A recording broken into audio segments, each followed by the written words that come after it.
Здравствуйте, друзья! Слушайте и смотрите канал Влог 360!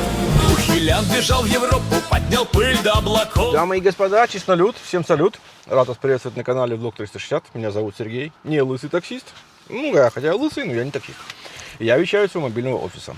Добро пожаловать на канал.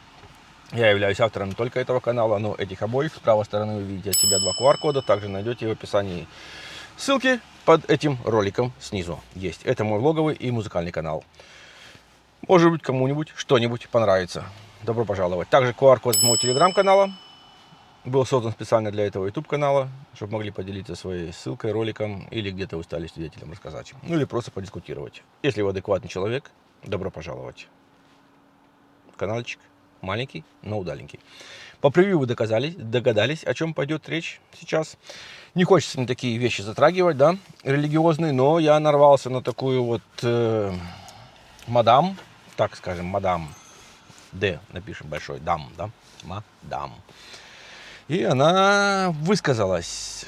Я нашел бы так довольно жестко высказалась она.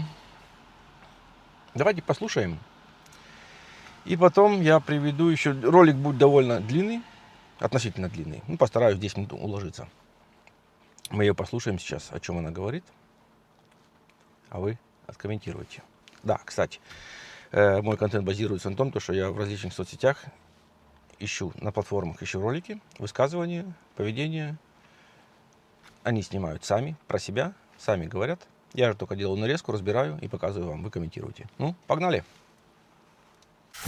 Пока русские Ваньки откидывают копыта на войне, в торговых центрах в России одна за одной появляются молельные комнаты для мусульман. И что? И что? Ладно, я первую фразу не буду ее трогать, да? Она задела теперь тему, то, что якобы в России открываются молильные комнаты для мусульман. Я, например, в этом ничего плохого не нахожу. Я сам вырос в мусульманской стране. И все конфессии религиозные имеют право на свое существование. Даже в Библии и в Коране написано почти одно и то же. Да? И все доброе написано. А вот такие вот, да, они... Ну, в общем, давайте послушаем дальше, о чем она. Внимание! Представитель мусульман России, главный их лидер, сказал о том, что в ближайший 26 год будут открыты во всех торговых центрах комнаты для молитвы, как это сделано в арабских странах. Кто из вас был в Дубае? Комнаты для молитвы. Ну, Россия, во-первых, многонациональная страна. И там уживаются дружно много и буддизм, и католики, и православные, и также мусульмане, также строят мечети. Я, например, в этом ничего такого не нахожу, да, все нормально. Но вы досмотрите ролик до конца, я приготовил очень-очень хорошую такую ответочку ей. Знаете, что есть везде вот эти prayers room, где можно прийти, помолиться, комфортно. Это все сделано для мусульман. Естественно, там нет вариаций. Католики, христиане, мусульмане, евреи. Вот вам 5 разных комнат. Ходите, наслаждайтесь. Конечно, нет. И самое интересное в том, что в России, в оцерквленной стране, очень ортодоксальная, где просто в каждом селе есть церковь, и в ней батюшка, который непотребством занимается, будут молельные комнаты для мусульман. Вот мне кажется, пока в интернете идет битва за традиционные ценности, в реальной жизни мусульман станет в России намного больше. И как была эта страна золотой ордой монголо-татарским иго, так она им и останется.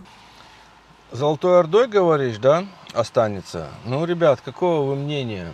Я знаю, меня смотрят много мусульман тоже, да? Я уже говорил, я вырос в мусульманской стране. Вот. И то, я часто посещаю мусульманские страны тоже, да? И то, что он тут трепет,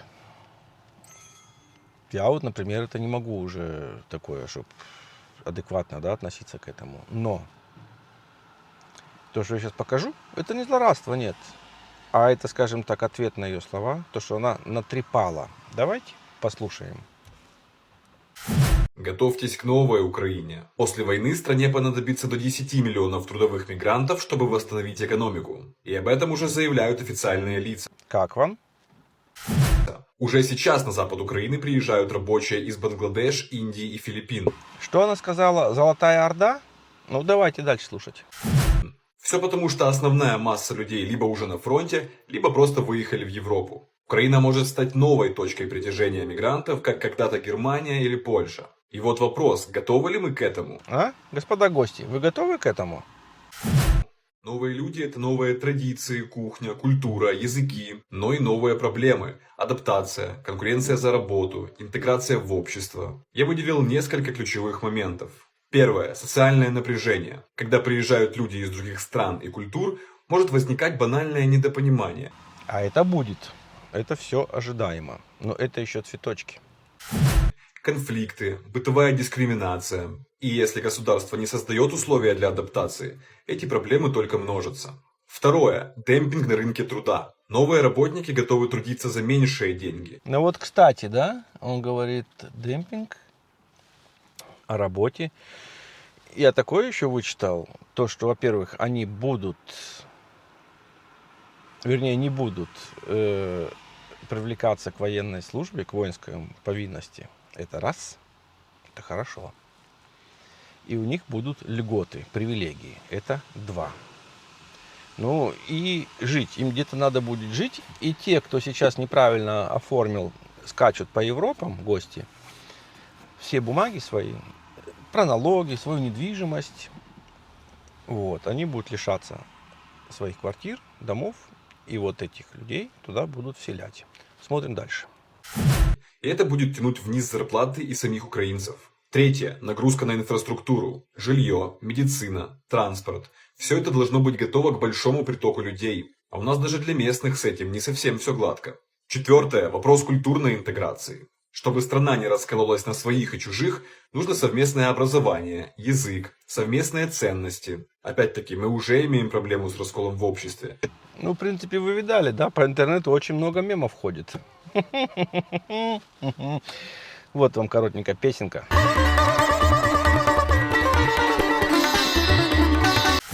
И, честно говоря, справляемся мы с этой проблемой пока что так себе. Так что да, мигранты могут помочь восстановить экономику. Но если просто ввести людей без системного подхода, результат может быть не совсем такой, на который рассчитывали. И все-таки с притоком мигрантов Украина получит шанс на экономический рывок. Поэтому мы будем ждать и надеяться, что все сложится наилучшим образом. Мы посмотрим этот экономический рывок. Економічний ривок. Сьогодні у Вінниці справжня сенсація. 350 гостей із Бангладеш прибули у пошуках роботи, але одразу закохались у наше місто. Кажуть, тут навіть трамваї 5-поверхові. Мешканці зустріли... Как вам? Нічого? А от ще ролик. В Україну почали приїжджати трудові мігранти з Бангладеш. На Закарпатті вже працює деревообробне підприємство, де 150 працівників із Бангладеш. Це свідчить про появу в Україні запиту на іноземну робочу силу через дефіцит кадрів, особливо низькокваліфікованих. Експерт також попередив, що така тенденція може нести соціальні ризики, з якими вже стикається ЄС. Что она сказала? Золотая Орда? А, Золотая Орда. Ладно, я еще ролик вам поставлю. Очень интересно. Досмотрите до конца. 10 миллионов мигрантов планируют переехать в Украину для того, чтобы поднять экономику и демографию страны. Я не ослышался? Демографию страны? Класс. Вам нравится, ребят? Мне да. Напишите обязательно, как вам?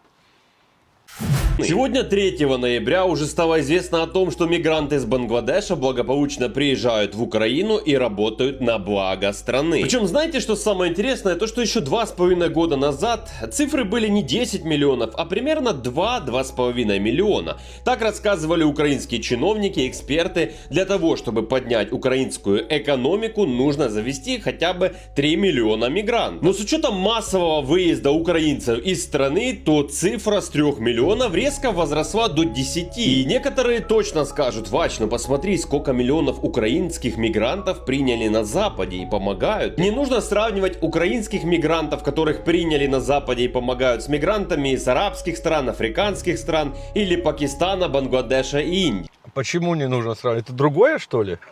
Нет. Потому что как минимум менталитет и культура этих мигрантов существенно отличается от украинских. Как вы считаете, вот с помощью привлечения такого огромного количества мигрантов можно ли улучшить демографию и экономику страны? Вот поделитесь своим искренним мнением в комментариях. Поделитесь, да, в комментариях, можно ли улучшить экономику и демографию страны. Мне будет интересно почитать. Ребятки, пишем. Очень интересно. Не, серьезно. Ну вот, Золотая Орда. Договорились? Ну нормально, что, как вам? Нормально? Нормально. Ну спасибо, что смотрели ролик до конца. Я постарался как можно быстрее. Не забываем подписаться на этот каналчик, активировать колокольчик, чтобы не пропустить следующий выпуск. Ну и что? Всем добра, удачи!